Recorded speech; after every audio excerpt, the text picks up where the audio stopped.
morning, this is Larry Robertson with Invent. And Andrew Bogie with All Product Design. We'd like to follow up and first of all start out, Andrew, by thanking everyone who has sent in a step 2 submission, product evaluation under our new free service. We were a bit surprised to find out that we still get more of the paid submissions than we do the free submissions. And That's right, yeah. That was but the videos are fun to watch. I mean, they really are just seeing the creativity. And we'll reiterate that those videos do not need to be perfect. You don't need to bring in Spielberg to get those videos going. Anything that relays the idea and stuff like that, and that we can get the cusp of the idea and everything behind it. That's the intent. And keep things moving fast for you. In a minute is plenty enough time to do that. Yeah. Your concept prototypes can be extremely crude. Yeah. Clay, aluminum foil, styrofoam, cardboard. You can at least demonstrate the theory of just about anything with those items.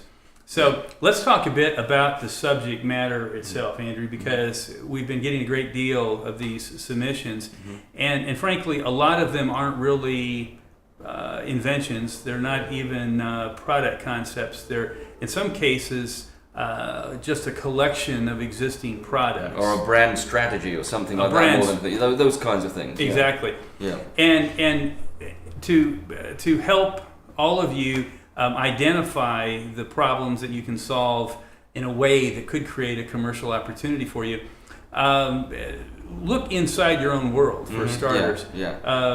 Focusing on the area that you understand, maybe your professional expertise. Andrew, as a design engineer, you have a lot to say about that. Exactly. I mean, my interests, I like biking, I like playing guitar, and those kinds of things. So those are things I'm constantly improving in my own world. So as I come up with ideas, they're generally going to be related with that. If I come up with an idea that I think is going to change the aerospace industry, I'm probably in areas that I'm just coming up with ideas that they're not going to fit. He doesn't even like to fly. That's right, exactly. So Andrew would not be the guy to tell friends out there at Bombardier how to create a more effective wing or a more effective engine or environmental systems. Right. So stay within the area that you understand, that you know a bit about, and let's talk just a little bit more about the difference between an idea and an invention. Andrew, I'm going to lean on you again for that. Okay. If you come up with an idea, for instance, I want to solve the problem that every time my dog drinks his water, he gets water all over the floor. And so the idea is I'm going to come up with something that captures that water before it spills on the floor and absorbs it. That's an idea at that point. I don't have an invention. The idea is water's being spilled, something will absorb it.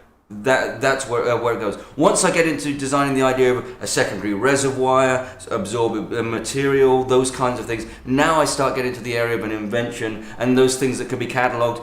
Think of it as if you can draw it up into an engineering drawing ultimately, then you're in the area probably of an invention. As well as disclosing how it works. Yes. Oh, yeah. Right. And the funny thing is, a lot of time when we talk to inventors, they're all about, I don't want to tell people how this works because it's my secret.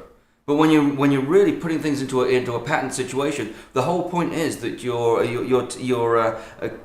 documenting how the product works. Otherwise, how would you actually be creating a patent of protection anyway? Exactly.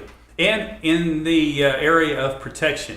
As we mentioned before on earlier video blogs, we encourage you to hold your idea fairly close to your chest, but at the same time, in most cases, you're pretty safe in sharing it with friends and family. In some cases, maybe even coworkers who are friends, to get some preliminary feedback of the idea. I mean, if it's someone who you think will run out and hire a patent attorney and an engineer to design the product, and beat you to the punch, then I would leave that person out of my inner circle.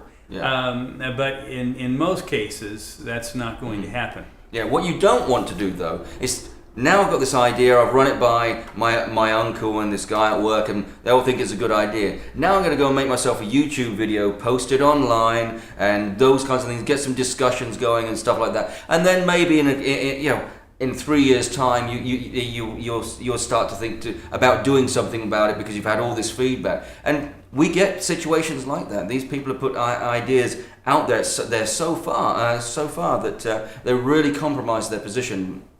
Absolutely, because once you make it public, the clock is ticking. Yeah. And you have 12 months, 365 days to take action to protect that concept, or it becomes unprotectable. And added to that,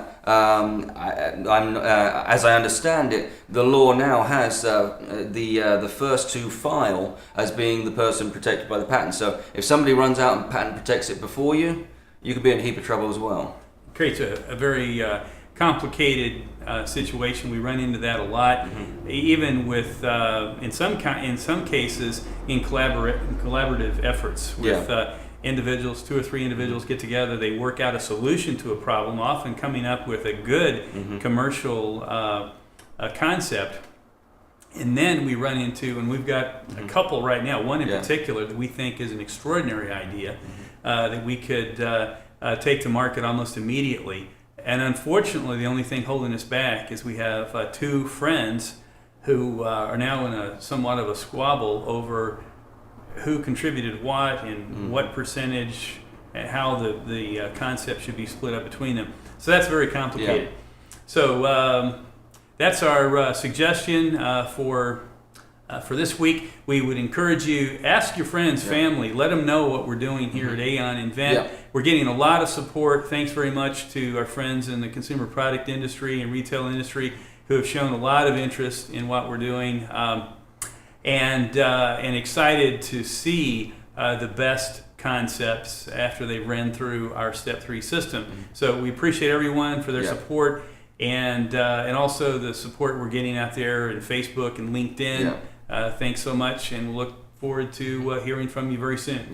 Let me also add, if there's any other content that you want us to be covering, any questions, send them into us. We'll be delighted to answer those in the same format. Absolutely. Thank you very much. We'll talk again soon. Thank you.